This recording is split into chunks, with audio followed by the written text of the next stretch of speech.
नमस्कार, एक बार फिर आपका स्वागत है मेरे YouTube चैनल पर। और आज मैं आपको एक बेहतरीन चीज़ बताने वाला हूं। क्या आप जब किताब पढ़ते हैं अंग्रेजी का या कोई टेक्स्ट पढ़ते हैं इंग्लिश में लिखा होता है, इंग्लिश पढ़ के हिंदी ट्रांसलेट करने में दिक्कत होती है? क्या आप नहीं जानते हैं हिंदी निकालना या उसका सेंस समझना?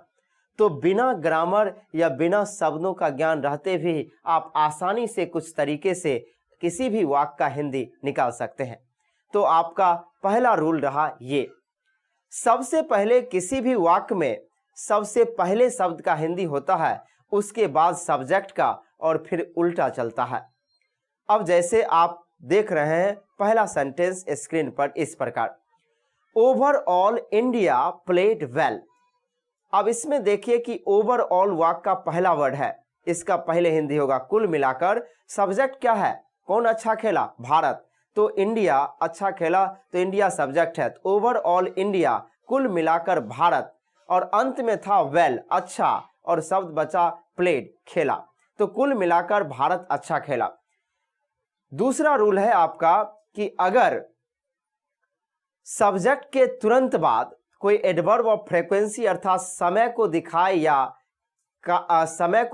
या फिर फ्रीक्वेंसी को दिखाए कि कब और कैसे होता है, तो सब्जेक्ट के तुरंत बाद एडवर्ब ऑफ फ्रीक्वेंसी का प्रयोग होगा जो समय को निरूपित करता है, जिसमें है ही ऑफन मेक्स मिस्टेक। ही ऑफन या ऑफ्टन भी उसको अमेरिकन साउंड में बोलते हैं।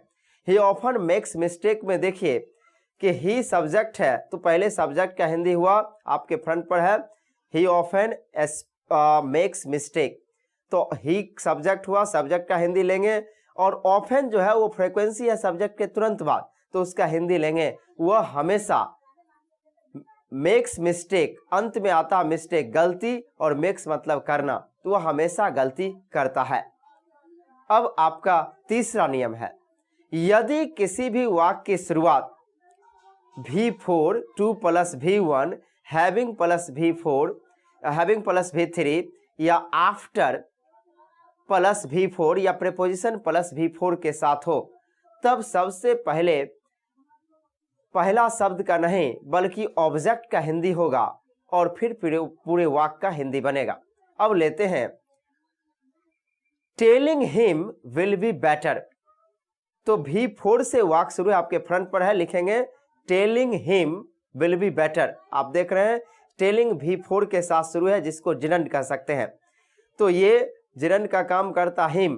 टेलिंग हिम में आपको पहले लेना है पहला शब्द का नहीं बल्कि ऑब्जेक्ट का, तो उसे बताना विल बी बेटर, अंत से फिर लेंगे अच्छा होगा, उसे बताना अच्छा होगा। एक और एग्जांपल लेते हैं, having come here I learned a lot. इसमें देखिए कि आपका V4 पार्टिसिपल है, उसके बाद V3 है, तो हैविंग के बाद V3 ये पार्टिसिपल का काम कर रहा, हैविंग कम हियर। तो इसमें अंत में आता हियर, तो पहले उसी का लेंगे। यहां आकर आई लर्नड ए लॉट, मैं बहुत कुछ सीखा। यहां आकर मैं बहुत कुछ सीखा, इसमें आप देख रहे हैं कि शानदार तरीके से आप बना सकते हैं। उसी तरह से आपको कोई प्रीपोजिशन है, आफ्टर कमिंग हियर, यहां आने के बाद, तो पहले बाद का नहीं पहले यहां का निकाले, तो प्रीपोजिशन के बाद आपका फिर फ्रंट पर है after coming here I learned a lot, यहां आने के बाद मैं बहुत कुछ सीखा। इसके बाद फिर आप देखिए कि अगर किसी वाक्य के बीच में भी 2 + V1 है, तो ऐसी स्थिति में भी पहले आप अंतिम वाले V1 का हिंदी लेंगे सब्जेक्ट के बाद। तो अगर है he decided to learn English, देख लीजिए फ्रंट पर आपका लिखा रहा he decided to learn English. अब इस सेंटेंस में देखिए कि पहले सब्जेक्ट का हिंदी निकालेंगे ही, वह, और अंत में है डिसाइडेड टू लर्न इंग्लिश, अंग्रेजी, अंत में है अंग्रेजी, टू लर्न सीखने का फैसला किया, तो वह अंग्रेजी सीखने का फैसला किया। तो कभी भी किसी वाक्य का हिंदी निकालने के लिए आपको सबसे पहले पहला शब्द का हिंदी होगा, उसके बाद सब्जेक्ट और फिर अंतिम चलता है। यदि किसी वाक्य में देयर सब्जेक्ट के रूप में हो, जो कि आपको लिखना है, यदि किसी वाक्य में देयर सब्जेक्ट के रूप में हो तो तब उस वाक्य में देयर का कोई अर्थ नहीं होगा। वो अर्थ गौण हो जाता है और बाकी के वाक्य के अनुसार हिंदी होगा। अब आपके फ्रंट पर है देयर लिव्ड ए जेंटलमैन। आप देखिए कि देयर लिव्ड ए जेंटलमैन आपके स्क्रीन पर है।